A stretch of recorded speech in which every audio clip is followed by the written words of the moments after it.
Lord, please hear my heart's cry. I'm desperately waiting to be where you are. I'll cross the hottest desert, travel near or far for your glory. Come on in. I will do anything just to see you. Happy Sunday, to behold you as my King. I want to be where you are. Gotta be where you are. Everything better starts off with music, right? Gotta be where you are. That song just been in my mind. I wanna be where you are. Happy Sunday, everyone. So this is the start of our Face to Face with Friends series where we're going to be going live with women all over the world. One thing that I'm not sure that you all know is that women actually heal from speaking to each other and just talking, learning from each other, hearing different stories. And I thought that this would just be an amazing idea and opportunity for women all around the world to connect with each other, to learn from each other, to hear different stories. And we're just going to share, heal, and grow together. So this is the first of many, and I'm so excited today to have my good friend Monique Jordan on here to talk and share her amazing story with you about how just her being proactive about her health ended up saving her life. And when I saw her post on Instagram a few months back, and she was just sharing about her experience with being diagnosed with breast cancer, and I was shocked, and I was like, oh my gosh, like, let me reach out to her. And she told me exactly how it happened, and I was just astonished, and I said, I just need everyone to hear this story because, like, this is amazing. I said, I need everyone to hear this. And so Monique, please, if you can, if you see in the comments to request, oh, I'm gonna add you. Let's see, here we are. I'm going to add request to go live because I want to bring her on and I want you to hear. Hi. Can you hear me? Yes, I can. Hi, beautiful. Hi, honey bun. Where's your mic? I need everybody to hear this. You can't hear? I can hear you a little. Can everyone hear? Can everyone hear us? Can everyone hear us?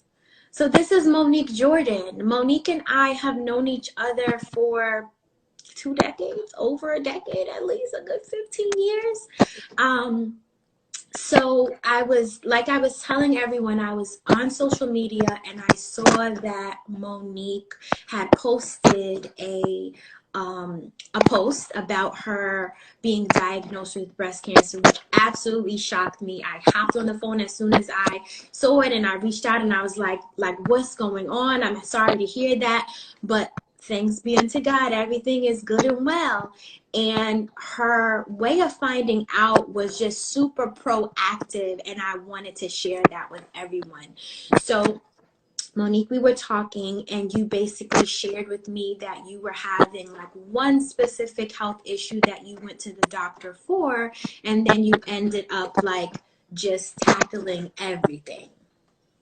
So, can you hear me first? Yeah, a little bit. I wish you were a little louder, but I'll take it. Let me turn my volume up. Let me go get my headphones. Do you mind if I step away for 1 minute? No, I turned my volume up. I can actually hear you fine. Maybe it was me. Okay. So, in 2018, I had went to the doctor because school, and it came to find out that cancer at stage 0. So that prompted me a genetic testing, which led me to I had BRCA2. So I had 2 gene, which pushed me at high risk for, you know, all types of cancer.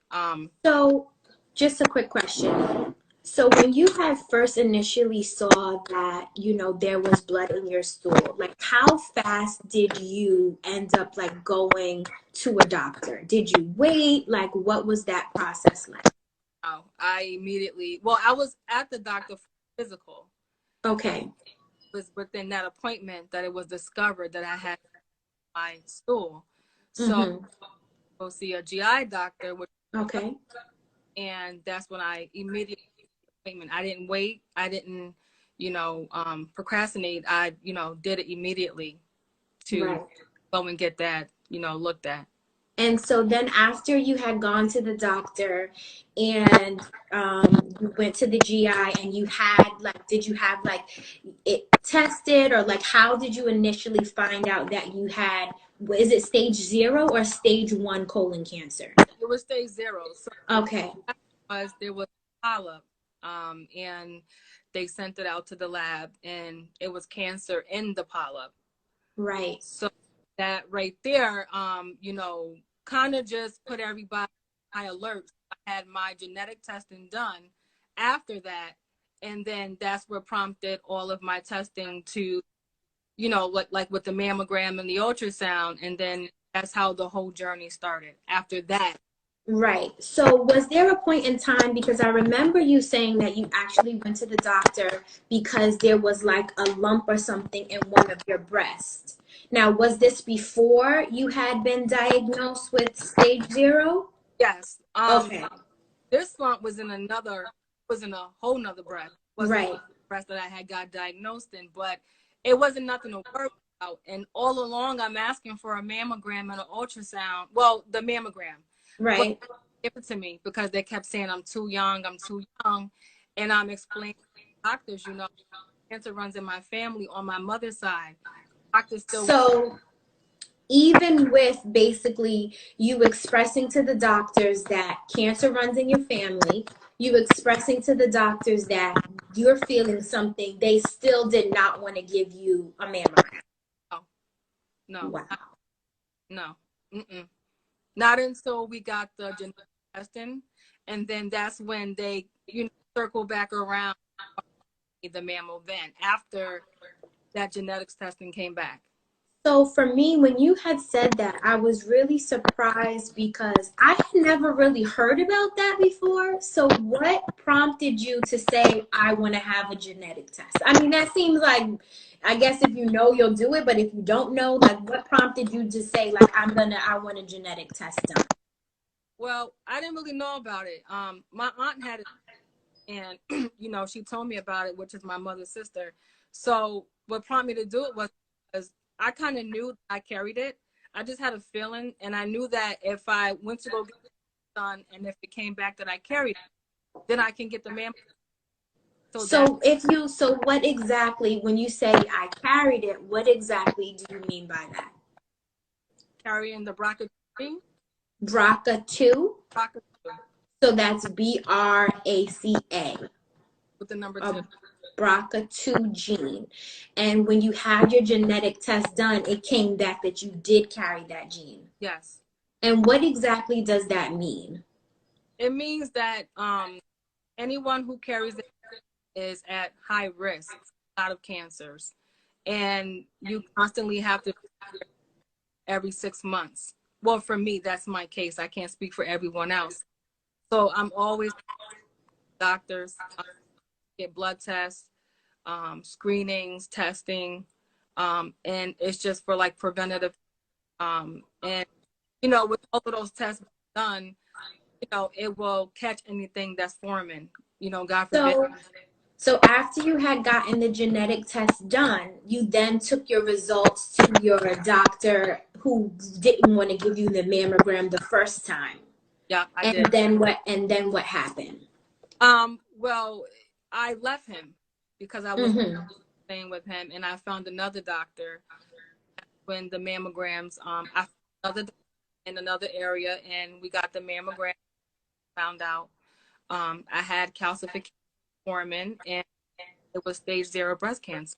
Wow. And so when you heard that, like, walk me through, like how did you feel? Like, what was going through your mind? Um, I had the mammogram, and when they told me that the doctors wanted to talk to me, um, I kind of knew that something. So they have to send it to the lab, biopsied and everything. So when the nurse had called me on a Saturday, I knew something was wrong, and she just said to me, it's not the news that, but that you have breast cancer.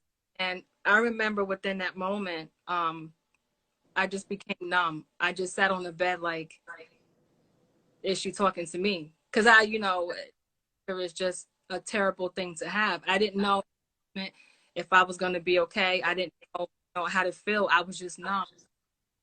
So I didn't really cry too much, but release some tears. But within that moment, I just was kind of in denial.